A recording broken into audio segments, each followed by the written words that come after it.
ब्रह्मणाक्षरम् आरुह्य कविताशाखां वन्दे वाल्मीकिकोकिलं निगमकल्पतरोर्गलितं फलं शुकमुखादमृतद्रवसंयुतं पिबत भागवतं रसमालयं मुहुरहो रसिका भुवि भावुकाः तृणादपि सुनीचेन तरोरपि सहिष्णुना अमानिना मानदेन कीर्तनीय सदा हरिः नारायणाखिल गुरो भगवन्नमस्ते शिवाय नमः शिवलिंगाय नमः तन्मे मनः शिव संकल्पमस्तु सर्वे भवन्तु सुखिनः। चादर ले आना भाई। श्री राम जय राम जय जय राम।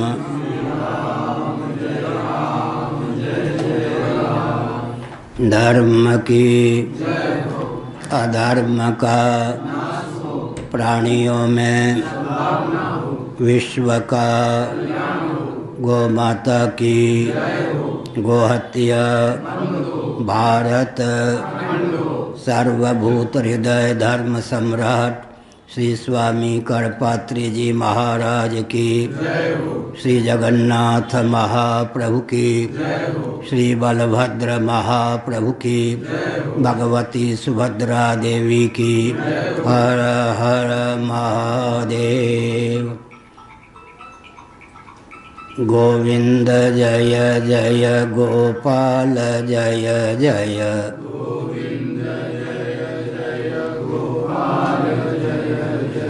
राधा रमण हरि गोविंद जय जय।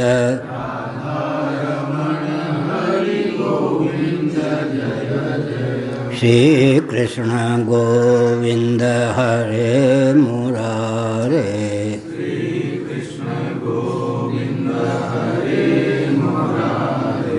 हे नाथ नारायण वासुदेव।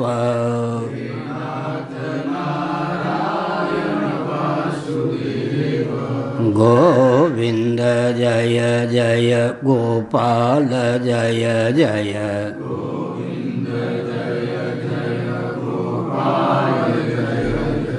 राधा रमण हरि गोविंद जय जय।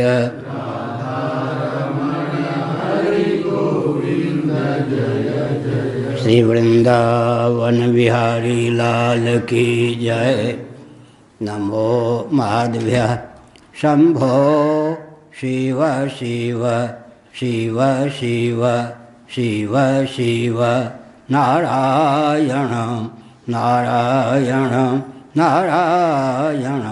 आज उससे भी जोड़ दो। श्रीमद्भागवत सप्तम स्कंध अध्याय 7 श्लोक 49-50।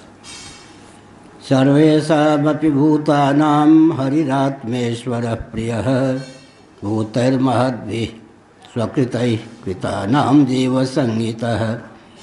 देवोऽसुरो मनुष्यो वा यक्षो गन्धर्व एव च भजन् मुकुन्दचरणं स्वस्तिमान् स्याद् यथा वयं। नारायण।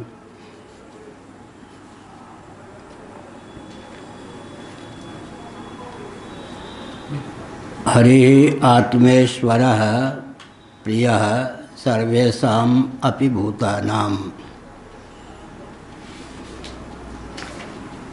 सकल तापों के हरण करने में समर्थ भगवान श्री हरि स्थावर जंगम प्राणियों के नियामक ईश्वर हैं। साक्षात आत्मस्वरूप हैं, अतः पर प्रेमास्पद भी सिद्ध हैं। यह जो सृष्टि है भूतैः महद्भिः स्वकृतैः कृतानां जीवसंहितः। आकाश वायु तेज जल पृथ्वी ये पंचभूत हैं। अपंचीकृत इन्हीं से पंचीकृत पंचभूतों का प्रादुर्भाव होता है। पांच भौतिक सृष्टि की संरचना करने वाले भगवान ही हैं। वेदांत प्रस्थान के अनुसार जहाँ वे जगत की संरचना करते हैं वहाँ स्वयं को ही जगत रूप से उद्भासित भी करते हैं।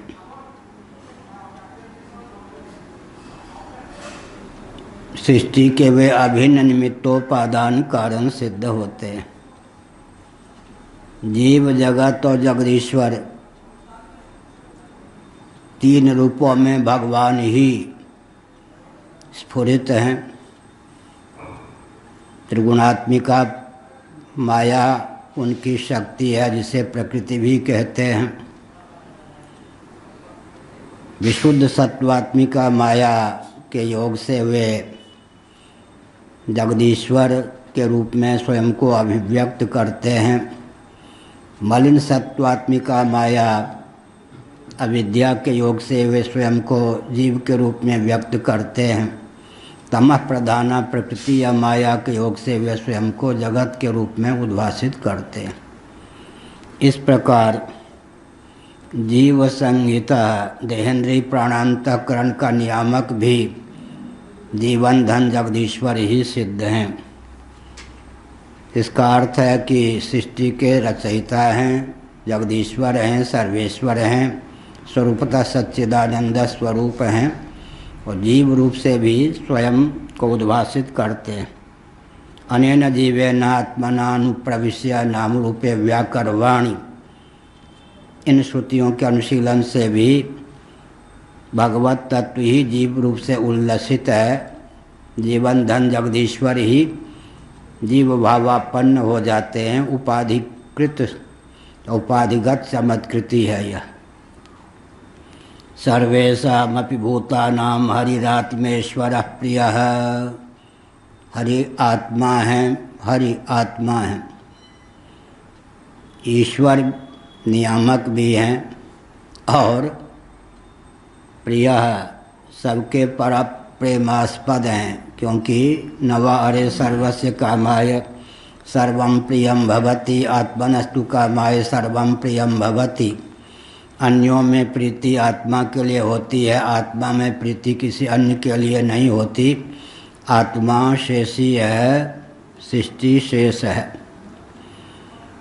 यद्यपि यह अनुवादिका श्रुति है, पंचदशीकार के अनुसार अनुवादिका श्रुति का स्वतंत्र प्रामाण्य नहीं मान्य। प्रत्यक्षादि इतर प्रमाण के द्वारा अधिगत पदार्थ या तत्व को ही उद्भासित करे श्रुति, तब उसका नाम अनुवादिका। तथापि पंचदशीकार का यह भाव बहुत उज्ज्वल है कि यह अनुवादिका श्रुति भी विशेष प्रयोजन से प्राप्त है। वो प्रयोजन क्या है? जीव वस्तुतः शेषी है आत्म रूप से, जगत शेष है, शेषी होकर शेष की दास्ता न पाले। श्री रामानुज संप्रदाय में शेषी और शेष ये दो शब्द बहुत प्रयुक्त होते हैं।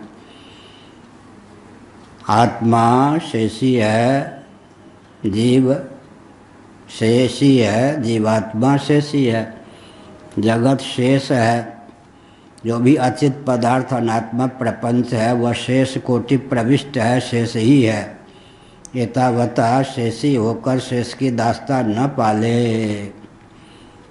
इस तथ्य को उद्भासित करने के लिए यह श्रुति प्रयुक्त है। नवा अरे सर्वस्य कामाय सर्वं प्रियं भवति, आत्मनस्तु कामाय सर्वं प्रियं भवति। पंचभूतों के द्वार से भगवान जगत बनते हैं, शरीर भी बनते हैं।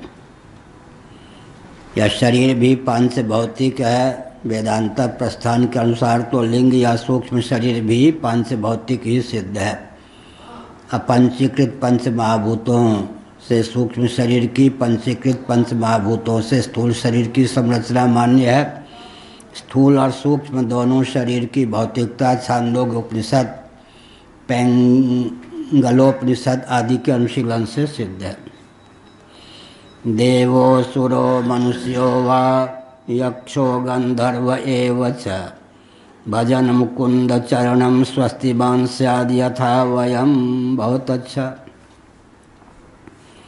कोई देवता हो, दैत्य हो, मनुष्य हो, यक्ष हो, गंधर्व ही क्यों न हो, भगवान के चरण कमलों का सेवन करता है। स्वयं को ही दृष्टांत रूप में भक्त प्रवर प्रहलाद ने प्रस्तुत करते हुए कहा, भजन मुकुंद चरणम स्वस्तिवान स्याद यथा वयम। तो हमारे ही समान कल्याण का भाजन होता है। संकेत किया, यह भी नहीं कहा कि पिता ने इतनी यातना दी, कुछ नहीं।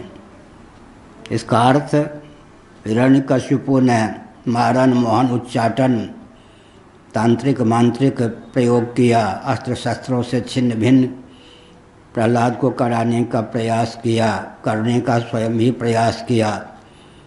भगवान श्रीमन नारायण के नाम को सुनकर, विष्णु नाम को सुनकर ही अत्यंत विद्वेष हिरण्यकशिपु के हृदय में उत्पन्न होता था। बहुत विचित्र बात। हिरण्यकशिपु का भी जय विजय के रूप में हिरण्यकशिपु हिरण्याक्ष भगवान के पार्षद हुआ करते थे। भगवान ही उनके जीवन थे, भगवान नाम ही उनके लिए सर्वस्व था। दुर्दैव के दुर्विपाक से, थोड़े से प्रमाद के कारण सनकादि मुनीश्वरों का उन्हें शाप प्राप्त हुआ। आज वे विष्णु नाम सुनकर चिढ़ रहे। आज का अर्थ जब घटना थी उस समय, कभी राम जी का नाम लेकर अपने को निहाल मानने वाला, राम जी का नाम सुनकर चिढ़ने वाला और राम नाम का उच्चारण करने वाला जो है उसे द्वेष करने वाला भी सिद्ध हो सकता है। इसी का नाम कर्म विपाक है। कह नहीं सकते कब क्या दशा हो जाए।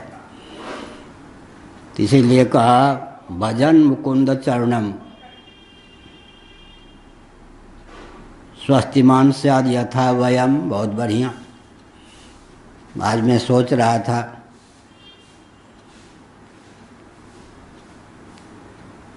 मायापति माया सो माया करे तो पलट परे खगराया। जे अपराध राम कर रही, राम रोष पावक ते जरही। यहाँ आने के पहले स्नान घर में मैं रामचरितमानस के 2 भावों को मन में गिन रहा था। भगवान मायापति हैं, सर्वतोभावेन जो उनके प्रति समाश्रित रहते हैं, उन्हें परम आत्मी और आत्मा स्वरूप समझते हैं। उनके प्रति जो माया करता है, छल कपट इत्यादि, मारन मोहन उच्चाटन आदि कुमंत्रणा करके उनको यातना देने का प्रयास करता है, तो माया भगवान की कृपा से उस व्यक्ति को ही लग जाती है।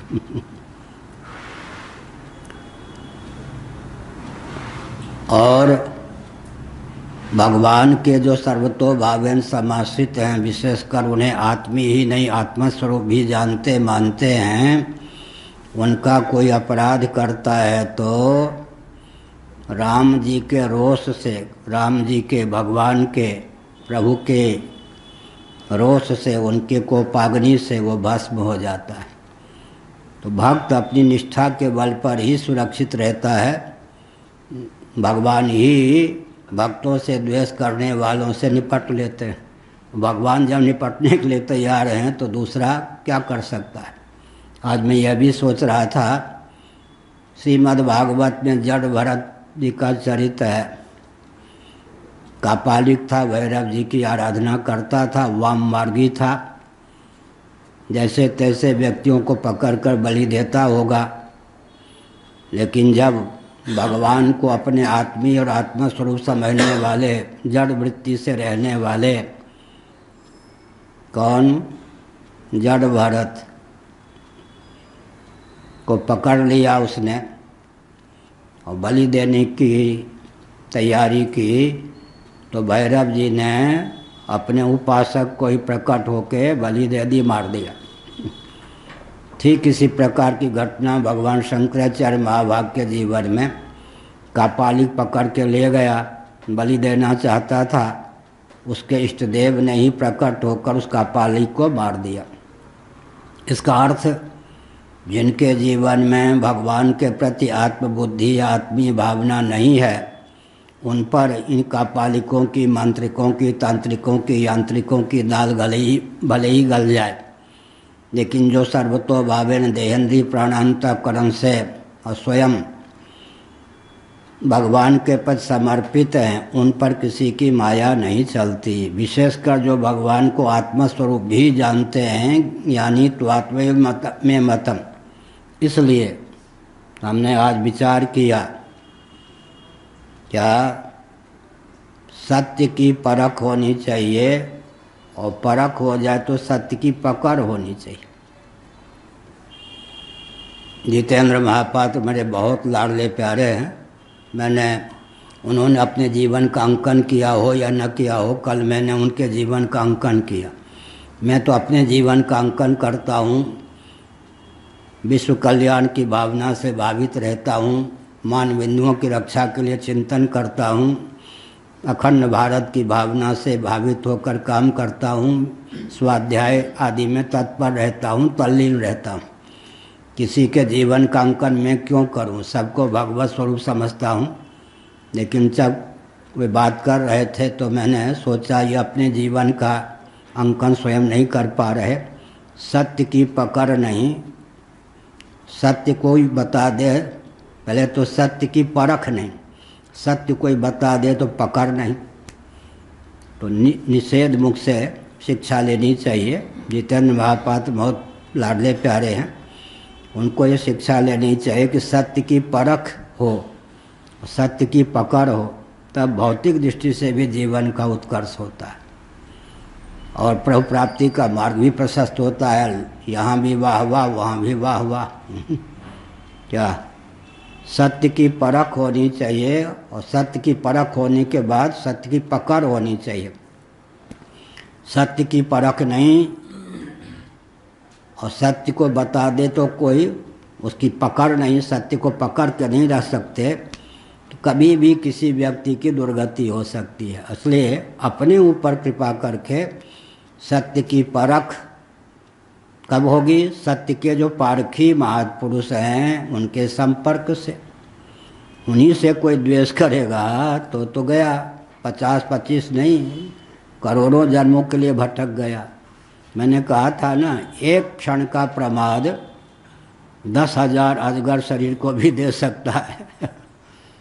एक क्षण का प्रमाद, गुरु की अवज्ञा कर दी। मैं सबके लिए सामान्य बात ही है, सब पे लागू है। गुरु की अवज्ञा कर दी मतलब ये समाधि तो लगी नहीं थी, समाधि का अभिनय किया। गुरु जी तो तपस्वी थे, बाल गोपाल है, भूल हो गई। भगवान शिव से नहीं रहा गया, उन्होंने शाप दे दिया, अजगर के समान बैठा रहा ढोंगी, समाधि लगी नहीं थी, और यह अभिनय किया कि गुरु जी को आते हुए देखा ही नहीं, अयुत जन्म तुम्हें अजगर के प्राप्त हों। अयुत माने 10,000, एक एक अजगर की आयु सैकड़ों वर्ष होती है, फिर 10,000 अजगर के जन्म में एक क्षण के प्रमाद से व्यक्ति अपने हजारों जन्म को बिगाड़ लेता है। इसलिए अप्रमत्तेन वेधव्यम, प्रमाद शून्य होकर आगे चलना चाहिए। आज 6 बजे से भगवत कृपा से जो स्थान प्राप्त हुआ वाराणसी में, 80 पर, नाम क्या है स्थान का? हाँ, दक्षिणामूर्ति मठ 80 पर। वहाँ हमारे लाडले प्यारे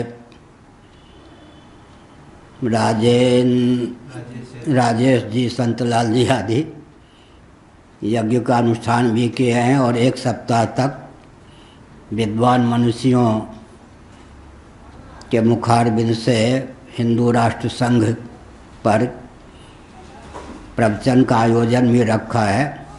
मैं उपक्रम और उपसंहार में सम्मिलित हूँ, ऐसी भावना है। अधिक समय तो नहीं निकाल सकता, तो 6 बजे से उनका प्रवचन, उनके यहाँ प्रवचन का कार्यक्रम है, वो अपना ही मठ है। भगवत कृपा से हमको काशी में स्थान प्राप्त हुआ।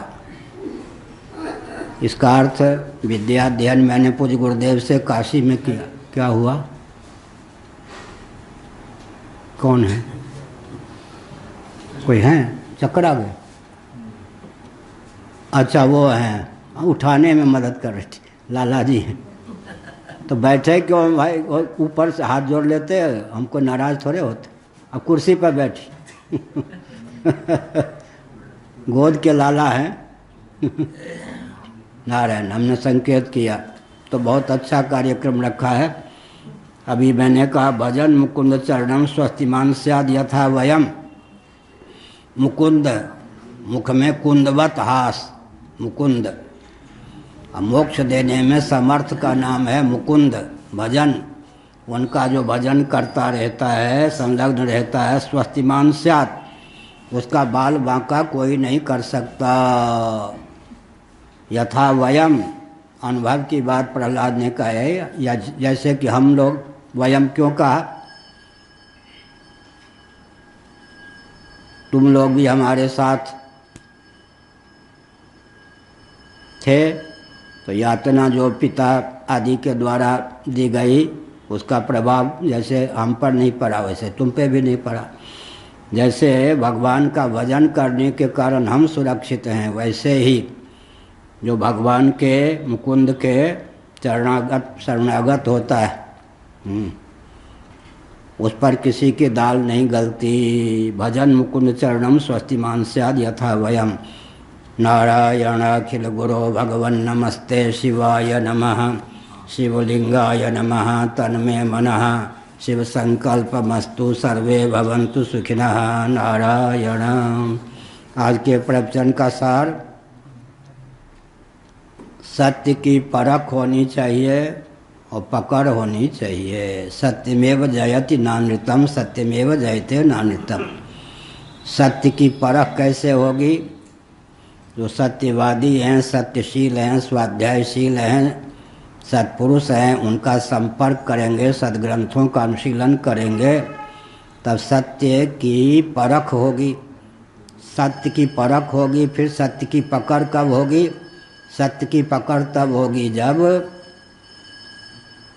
सात्विकी धृति का उदय होगा। सत्संग करते करते सात्विकी धृति का जब उदय हो जाता है तो व्यक्ति सत्य की परख के बाद सत्य को पकड़ने में भी समर्थ होता है। नारायण।